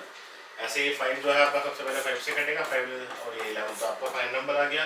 तो एक के फैक्टर आपके क्या बने, 210 के आपके फैक्टर बन गए 2 3 5 7, और जो आपके 55 के फैक्टर है वो क्या बन गए 5 और 11। तो एचसीएफ आपको निकालना था, एक तो 5 कॉमन आ गया और सिर्फ 5 भी कॉमन आया, इसलिए एचसीएफ कितना हो गया, एचसीएफ आपका हो गया 5 की पावर 1 यानी कि 5। तो एचसीएफ आपका 5 आ गया। इसका मतलब आपने कहा कि जो इसका एचसीएफ है वो हमारा 5 आ गया, उसको हमने एक्सप्रेस किया, यानी उसको हमने लिखा किस फॉर्म में, हम उसको इस फॉर्म में लिख रहे हैं, किसी भी फॉर्म में लिख लो, ठीक है। इसका मतलब जो आपका एचसीएफ आ गया उसको हमने इस फॉर्म में लिख दिया कि 210 × 5 + 55। बताओ इसमें कुछ ऐसा है क्या जो आपको सोल्व करने की जरूरत है, आता नहीं क्या सोल्व करना, सिंपल इक्वेशन आपने की भी ऐसे 9th क्लास में इक्वेशन। तो इसको मैं क्या कर सकता हूँ, 5 = लेट्स सपोज इसमें से 5 कॉमन निकाल लो, 5 कॉमन निकालोगे तो कितना बचेगा, यहाँ बच गया 210 और ये कितना हो गया 5 11 जा 55, ये तो बच गया, ये 5 से 5 कैंसिल हो गया, यहाँ सिर्फ 1 बच गया आपका, तो 1 = कितना हो गया 210 प्लस 11y, 210 को इधर ले आओ, यानी कि 1 - 210 = 11y, या 11y = 1 - 210 कितना हो गया -209, y कितना हो गया -209 अपॉन 11, या y कितना हो गया 11 1 जा 11 9, और n की y की वैल्यू आपकी आ गई -19। सिंपल है, चलो आगे चलते हैं। अब ये कह रहा है कि can two can two numbers have HCF 20 and LCM 90? ये अच्छा क्वेश्चन है, ये अच्छा क्वेश्चन है। ये आपसे बोल रहा है कि क्या ऐसे दो नंबर्स हो सकते हैं जिसका HCF 20 हो और जिसका LCM 90 हो। अब देखो, हमने जो कंसेप्ट अब तक पढ़े हैं उस कंसेप्ट के अकॉर्डिंग अगर आप ध्यान दें, हमने कहा कि भाई जो HCF और इंटू LCM आपका होता है वो आपका होता है A इंटू B, ठीक है। हमने फिर जैसे अभी जो एग्जांपल्स किए थे, एक बार अगर हम लिख के देखें कि जैसे अभी हमने 6 और 20 का HCF निकाला था, अभी लिखते हैं इसको। अभी सपोज हमने एक HCF निकाला था, उसका देख लेते हैं एक बार, जिसका हमने निकाला वो सारे लिख लेते हैं। लेट सपोज एक हमने निकाला था 96 और 404 का निकाला था, 96 और 404 का निकाला था, ये आपका 4 आया था। 6 और 20 का जब आपने निकाला था तो 6 और 20 का आपने जो निकाला था, मैं वहीं से उठा रहा हूँ अभी। तो 6 और 20 का जब आपने निकाला था HCF, तो इसका हमारा आया था 6 और 20 का HCF 2 आ गया था। एक आपने ये निकाला था, और देख लेते हैं। देखो अभी मैं इसलिए बता रहा हूँ क्योंकि मुझे कुछ बताना है आपको, एक कंसेप्ट आपको मुझे बताना है। यहाँ पर एक आपका एग्जाम्पल हो रहा था, सपोज या मान लो आप ले लो 18 और 24 का आपने निकाला था तो 6 आया था। 18 और 24 का जब आपने निकाला था तो आपका 6 आया था। तो इस तरह का आप और भी ले सकते हैं, या आपके पास अगर को प्राइम नंबर्स हैं, लेट्स सपोज HCF अगर आप देख रहे हैं 3 और 5 का, तो 1 आएगा। अब आप ये देखिए कि जो भी आपका HCF आया वो आप क्या कह रहे हैं, HCF is the common factor, HCF common factor है, इसका मतलब, और लोवेस्ट पावर में है।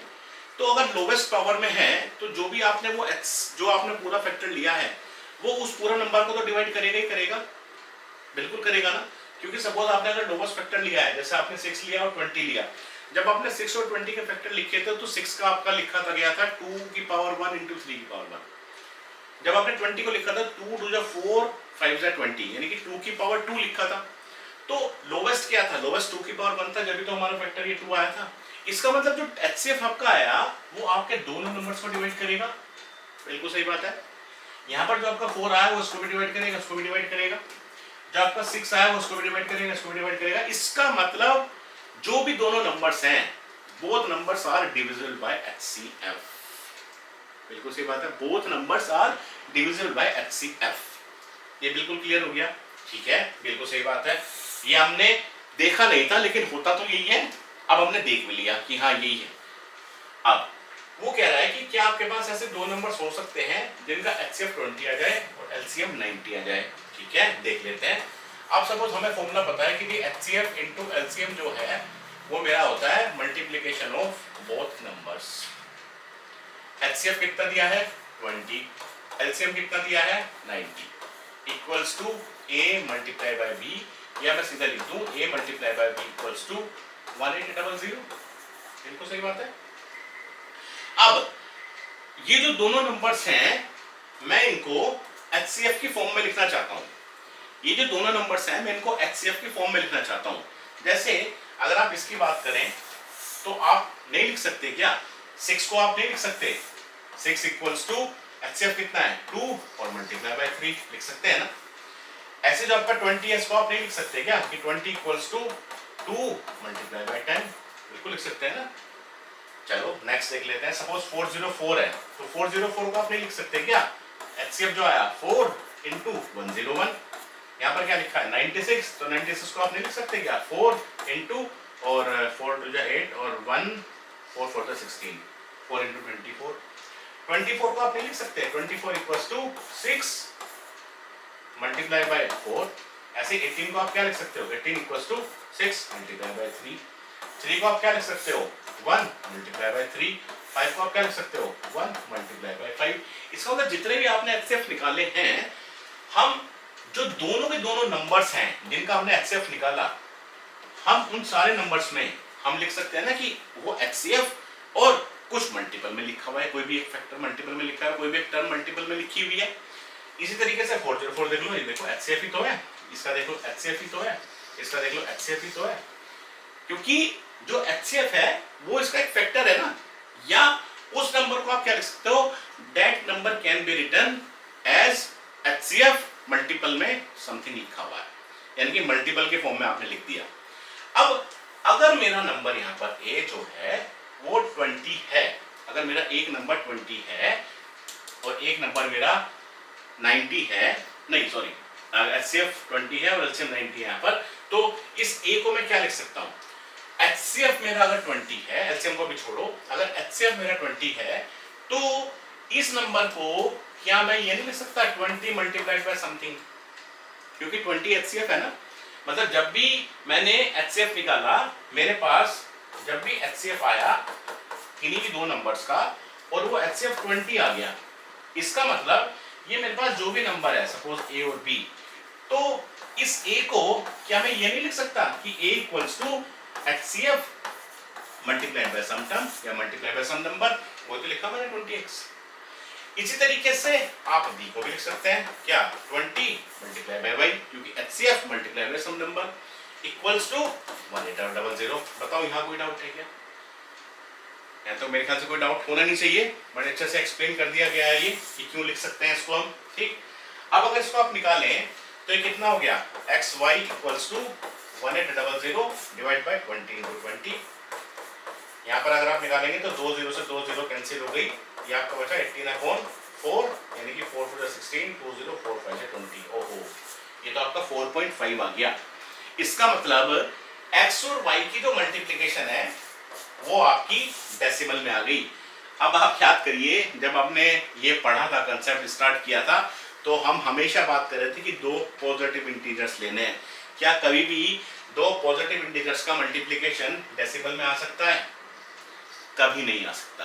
और अगर कभी नहीं आ सकता इसका मतलब ऐसे दो नंबर्स एग्जिस्ट ही नहीं करेंगे जिसका HCF 20 हो और जिसका LCM 90 हो। इसका मतलब इसका आंसर हो गया नो। बहुत अच्छा कंसेप्ट है, ठीक है। अगर समझ में नहीं आया है तो कोई बात नहीं, एक एग्जाम्पल इसके बाद और देख लेते हैं, फिर थर्ड वाला आप खुद से कर लीजिएगा। चलिए नेक्स्ट देख लेते हैं एग्जाम्पल। अब जो नेक्स्ट एग्जाम्पल आपका हो गया, नेक्स्ट देख लेते हैं। देखिए नेक्स्ट है, can two numbers have HCF कितना है, सॉरी HCF आपका कितना हो गया 11 और LCM उसमें कितना दे दिया आपको 275। क्या ऐसे दो नंबर्स हो सकते हैं कि जिसका HCF 11 हो और LCM हमारा 275 हो? निकाल के देख लेते हैं। ऐसे तो हिट एंड ट्रायल तो आप कर ही सकते हैं, लेकिन एग्जाम में आएगा तो निकाल के दिखाना पड़ेगा ना उसको। तो वही फॉर्मूला लगाओ, HCF into LCM equals to A into B। तो let's suppose two numbers are A into B, HCF कितना हो गया 11 into 275 equals to A into B, यानी कि A into B कितना हो गया, A into B आपका हो गया 11 into 275। अभी सोल्व मत करिए, इसको एज इट इज छोड़ दीजिए। अब मैं आपसे कह रहा हूँ कि इस A को और इस B को HCF के टर्म्स में लिखिए। तो HCF क्या है, HCF तो 11 है ना, तो A को मैं क्या लिख सकता हूँ 11x, B को मैं क्या लिख सकता हूँ 11y। ये तो समझाया अभी, ठीक है। तो ये कितना हो गया 11 into 275, यानी कि xy कितना हो गया आपका 11 into 275 डिवाइड बाय 11 into 11। एक 11 से एक 11 आपका कैंसिल हो गया। इसको सोल्व करिए, आप कितना आया 11 2 जा 22 और 5 आपका लग गया, 5 बच गया, 5 5 यानी कि 11 5। इसका मतलब xy आपका आ गया 25। इसका मतलब दो नंबर्स का प्रोडक्ट मेरा अब डेसिमल नहीं आया, मेरा एक इंटीजर ही आ गया। तो हाँ, ऐसे दो नंबर्स हो सकते हैं जिसका HCF 11 आ जाए और जिसका LCM 275 आ जाए, ठीक है। क्लियर हो गया? तो थर्ड वाला पार्ट आप खुद कर लीजिएगा। तो देखो अभी हमने इस लेक्चर में जो डिस्कशन किया है वो हमने रियल नंबर्स का एक बेसिक इंट्रोडक्शन देखा था, जो हमने 9th क्लास में ही पढ़ा था। उसके बाद फिर हमने डिवीजन लेमा देखा, यूक्लिड डिवीजन लेमा। उसी पर बेस फिर हमने यूक्लिड डिवीजन एल्गोरिथम देखी, जिसकी हेल्प से हमने अपना HCF को कैलकुलेट किया। HCF कैलकुलेट करने के बाद फिर हमने LCM भी कैलकुलेट किया। फिर इन्हीं दो चीजों को हमने अपने प्राइम फैक्टराइजेशन से कैलकुलेट करके देखा। फिर हमने ये ड्राइव किया कि HCF into LCM हमारा जो है वो A into B के इक्वल होता है। फिर उसके बाद हमने इस तरह क्वेश्चन देखे कि अगर कोई भी तीन टर्म दे रखे हैं तो चौथी कैसे निकालेंगे। फिर प्राइम फैक्टराइजेशन मेथड की हेल्प से हमने तीन नंबर्स का HCF निकाला, उनका LCM भी निकाल के देखा। वो सब हमने इसमें किया और एक दो क्वेश्चन हमने अलग अलग तरह के देखे। हम इसी लेक्चर को यहीं पर अभी अपना स्टॉप करते हैं। उसके बाद जो नेक्स्ट लेक्चर हम अपना करेंगे उसमें इसी कंसेप्ट के ऊपर यानी कि HCF और LCM के ऊपर ही जो हमारी वर्ड प्रॉब्लम्स हैं हम उनको देखेंगे और अपनी एक्सरसाइज 1.1 को देखेंगे NCERT बुक की। तब तक के लिए थैंक यू।